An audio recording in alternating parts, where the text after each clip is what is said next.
সিকান্দার রাজার ইমানের কাছে অনেকের ইমান আমরা হেরে গেছি। উনি যদি এরকম একটা জায়গায় থেকে একটা দেশে খেলতে এসে সেখান থেকে এই কোককে ছুঁড়ে ফেলতে পারে, সিকান্দার রাজা যে কাজটা করেছে এটা অবশ্যই প্রশংসার দাবি রাখে। ভাই, অবলিক পণ্য আছে, কেন আপনি গ্রহণ করতে যাচ্ছেন?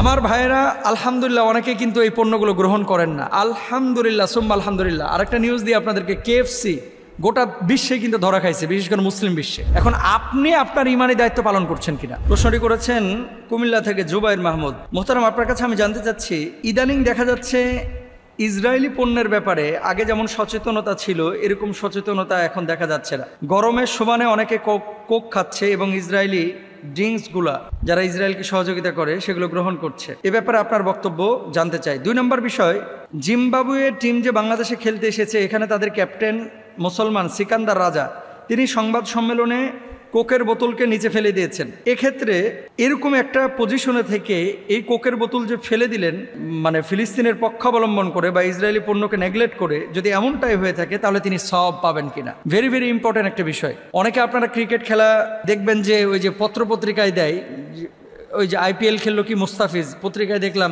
তিনি মদের লোগো নাকি জার্সিতে ইউজ করেন নাই। প্রশংসার দাবি রাখে এই ধরনের সিদ্ধান্তগুলো। মঈন আলী, তিনিও নাকি মদের লোগো ব্যবহার করেন নাই। এখন এই যে সিকান্দার রাজা যে কাজটা করেছে এটা অবশ্যই প্রশংসার দাবি রাখে, এবং তিনি যদি ফিলিস্তিনকে ভালোবেসে বা মুসলমানদেরকে ভালোবেসে এই কোকটাকে যদি এখানে সরায়া দেন বয়কটের সমর্থন জানিয়ে, তাহলে অবশ্যই এক্ষেত্রে সওয়াব তিনি পাবেন। কারণ কুরআনুল কারিমে আল্লাহ তাআলা বলেছেন, ওয়াতাআওয়ানু আলাল বিররি ওয়াত্তাকওয়া ওয়ালা তাআওয়ানু আলাল ইসমি ওয়াল উদওয়ান। সৎ কাজের ব্যাপারে একে অপরকে সহযোগিতা করো, অসৎ কাজের ব্যাপারে কেউ কাউকে তোমরা সহযোগিতা করো না। প্রথম যে অংশটা আমাদের এই ভাই প্রশ্নটি করেছিলেন, এই যে গরম চলতেছে, যে সমস্ত দোকানগুলোতে বাংলাদেশি ড্রিঙ্কস ছাড়া অন্যান্য এই ড্রিঙ্কসগুলো, আমি ওই ড্রিঙ্কসগুলোর নাম নিয়ে আবার তাদেরকে ব্র্যান্ডিং করতে যাচ্ছি না, যেই মুসলমানরা এই যে রোদের প্রখরতায় কষ্ট পেয়ে আপনারা ড্রিঙ্কস করছেন অথবা আপনারা এই কোল্ড ড্রিঙ্কস গিলছেন, পেটের মধ্যে দিচ্ছেন, উদরপূর্তি করছেন, আমার কাছে মনে হয় যে এই ধরনের পণ্যগুলো যারা গ্রহণ করছেন তারা আমাদের মুসলমানদের সাথে গাদ্দারি বেঈমানি করছেন।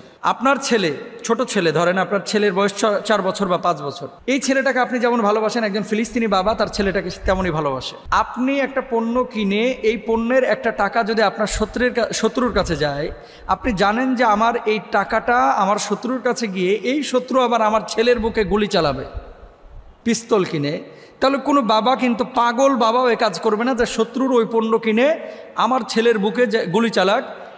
এই সুযোগ কিন্তু কোনো পাগল বাবাও দেবে না। কিন্তু আমাদের বাংলাদেশে কি হচ্ছে? আমার ভাইয়েরা আলহামদুলিল্লাহ অনেকে কিন্তু এই পণ্যগুলো গ্রহণ করেন না। আলহামদুলিল্লাহ সুম্মা আলহামদুলিল্লাহ। আরেকটা নিউজ দিয়ে আপনাদেরকে, কেএফসি গোটা বিশ্বে কিন্তু ধরা খাইছে, বিশেষ করে মুসলিম বিশ্বে। অলরেডি আমি দেখলাম যে 116টা না কয়টা শাখা, তাদের বড় বড় শাখা যেগুলো ইন্টারন্যাশনাল অঙ্গনে, এই সমস্ত শাখাগুলো বন্ধ হয়ে গেছে, ধরা খেয়েছে মুসলমানদের বয়কটের কারণে। এখন আপনি আপনার ইমানি দায়িত্ব পালন করছেন কিনা? আপনি ইমানি দায়িত্ব পালন করছেন কিনা? ভাই, অবলিক পণ্য আছে, কেন আপনি গ্রহণ করতে যাচ্ছেন? আপনি ওই ডিটারজেন্ট পাউডার খুঁজতে গেছেন বাজারে, আপনি দেখছেন এখানে বাংলাদেশি পণ্য আছে, ডিটারজেন্ট পাউডার, তা আপনি সেটা গ্রহণ করেন, ওটা গ্রহণ করছেন না কেন? আপনি বাংলাদেশি পণ্য গ্রহণ না করে যদি ওদের পণ্য গ্রহণ করেন, জানতে হবে যে ইসরায়েলকে আপনি পরোক্ষভাবে সহযোগিতা করছেন, প্রত্যক্ষভাবে সহযোগিতা করছেন। এটা মুমিনের উচিত না ভাই। আপনি আপনার সন্তানকে যেমন সেভ করতে যাচ্ছেন, ইসলাম কি বলে? আল মুসলিম আখুল মুসলিম। ইসলাম কি বলে? ইন্নামাল মুমিনুনা ইখওয়া। মুসলমান মুসলমানের ভাই। ইসলাম বলে মুমিন মুমিনের ভাই। ইসলাম বলে আল মুসলিমু কাজাসাদিন ওয়াহিদ। সারা পৃথিবীর মুসলমানরা হচ্ছে একটা দেহের মতো। আপনার দেহের মাথাটা যখন ব্যথা করে পুরো শরীরটাই কিন্তু ইফেক্টেড হয়ে যায়। চোখটা যখন ব্যথা করে পুরো শরীরটাই কিন্তু মেজমেজ করে, ভালো লাগে না। আপনার শরীরটা যখন খারাপ লাগে, ব্রোস্ট পোলাও করবা কিন্তু ভালো লাগে না, রাইট? এটাই কিন্তু বাস্তব। তো সারা পৃথিবীর মুসলমানদেরকে নবীজি বললেন যে একটা দেহের মতো, সেই একজন মুসলমান কোথাও আক্রান্ত হলো সারা বিশ্বের মুসলমানরা যেন আক্রান্ত হয়ে গেল। কেন আমরা এগুলো বুঝতেছি না? কেন আমরা এগুলো স্মরণ করছি না?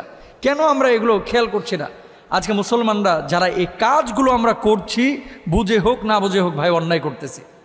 সিকান্দার রাজার ইমানের কাছে অনেকের ইমান আমরা হেরে গেছি। উনি যদি এরকম একটা জায়গায় থেকে একটা দেশে খেলতে এসে সেখান থেকে এই কোককে ছুঁড়ে ফেলতে পারে, ও মুসলমান, আপনি আমি কেন পারি না? আমি নামাজ পড়ি, আমি রোজা করি, আমি হজ করি, আমি জাকাত দিই, আমি নামাজে সিজদা দিতে দিতে কপালে 6 ইঞ্চি কালো দাগ ফেলা দিলাম, অথচ তাদের পণ্যটা আমি এখনো বর্জন করতে পারলাম না। নিজের বিবেককে একটু জিজ্ঞেস করেন, নিজের বিবেককে জিজ্ঞেস করেন। খাইতেছেন কোক, কানে আবার ফিলিস্তিনের ভালোবাসার গান, খাইতেছেন কোক, অন্তরে আবার মানে ফিলিস্তিনের মুক্তি কামনা করতেছেন। তার মানে কি? তার মানেটা কি? আপনি সহযোগিতা করতেছেন। আল্লাহ তাআলা আমাদেরকে বোঝার তৌফিক দান করুন। যে বোন প্রশ্নটি করেছেন, খুব সুন্দর প্রশ্ন করেছেন, তাকেও যা